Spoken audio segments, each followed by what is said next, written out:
La parole est à monsieur Jean-Marie Sermier. Merci, Monsieur le Président. Ma question s'adresse à Monsieur le Premier ministre. Monsieur le Premier ministre, dans le plan de déconfinement que vous avez présenté hier, les élus locaux occupent une place majeure. En première ligne, depuis le début de la crise, ils travaillent pourtant dans des conditions extrêmement difficiles. Dans 30 000 des 35 000 communes françaises, les équipes élues dès le premier tour, le 15 mars dernier, n'ont toujours pas été installées. Dans les 5 000 autres communes, les maires sortants assument leurs fonctions sans visibilité sur l'organisation du second tour, ce qui est forcément inconfortable. Or, l'installation des conseils municipaux est indispensable à la relance de la commande publique, qui constitue un levier essentiel du redémarrage de l'économie. Vous n'avez pas parlé hier de tout cela. Quand pourront enfin être installées les nouvelles équipes municipales ? Malgré ces incertitudes, Monsieur le Premier ministre, les maires sont sur tous les fronts. La commande et la distribution des masques pour la population, la coordination des initiatives citoyennes pour la fabrication des matériels de protection, la mise en sécurité sanitaire des écoles, des crèches, des centres de loisirs, l'adaptation des réseaux de transport public aux règles de distanciation, la gestion des marchés, la réouverture des déchetteries qui sont un service public indispensable. Les élus locaux connaissent mieux que quiconque les contraintes propres à leur territoire. Depuis le début de la crise, ils font preuve d'un grand sens de responsabilité et souvent même de courage. Nous souhaitons qu'ils aient une grande marge de manœuvre dans l'organisation du déconfinement. Cela suppose, pour les administrations telles que la DREAL, les directs, les ARS, qu'elles soient souples et bienveillantes à leurs endroits. Monsieur le Premier ministre, le pragmatisme et le bon sens sont les maîtres mots de la réussite du déconfinement. Allez-vous laisser suffisamment de souplesse aux élus locaux? Allez-vous passer des consignes claires à vos administrations? Merci, monsieur le député. La parole est à monsieur le Premier ministre.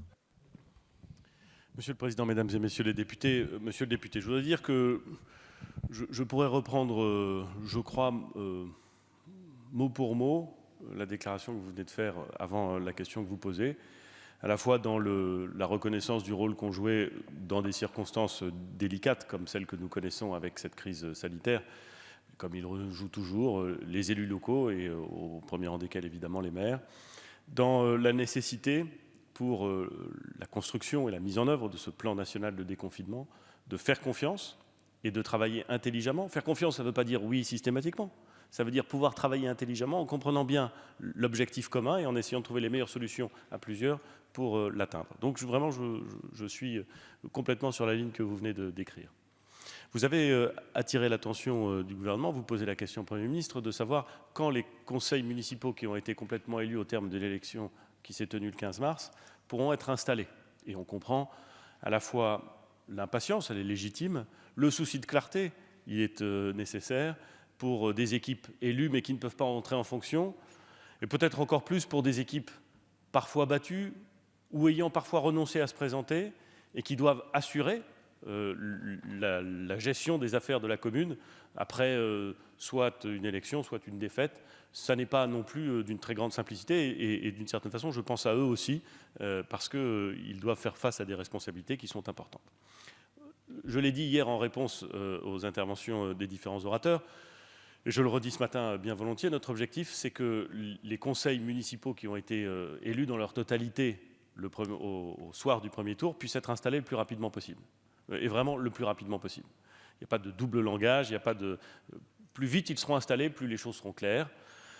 Sur ces 30 000 communes, l'immense majorité d'entre elles, qui se trouvent dans la situation que vous décrivez, est composée de conseils municipaux à 15 membres.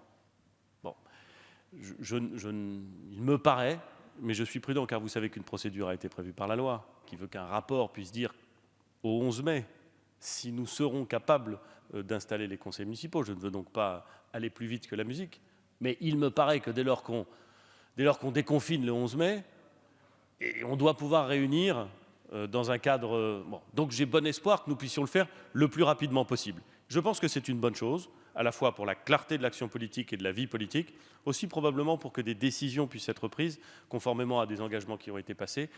des décisions d'investissement, des décisions administratives, des décisions qui parfois conduisent à des projets locaux. Bref, je pense qu'il est utile que cette installation puisse avoir lieu. Elle aura lieu dans les plus brefs délais, mais dans le respect, vous le comprendrez bien, dans le respect de la procédure que nous avons convenue ensemble et qui a été votée par le Parlement.